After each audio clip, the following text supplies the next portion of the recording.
Karibuni tena ndugu mtazamaji unayetufuatilia.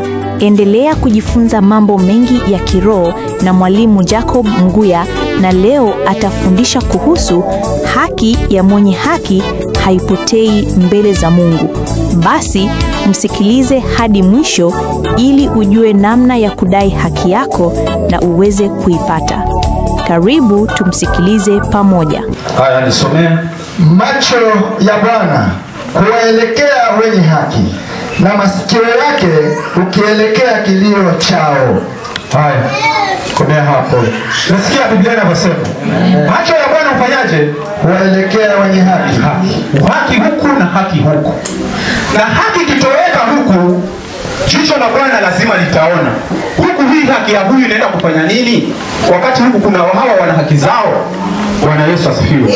Nimesema huyu akiwa kimya kwa ajili ya haki yake hawezi kupata haki yake.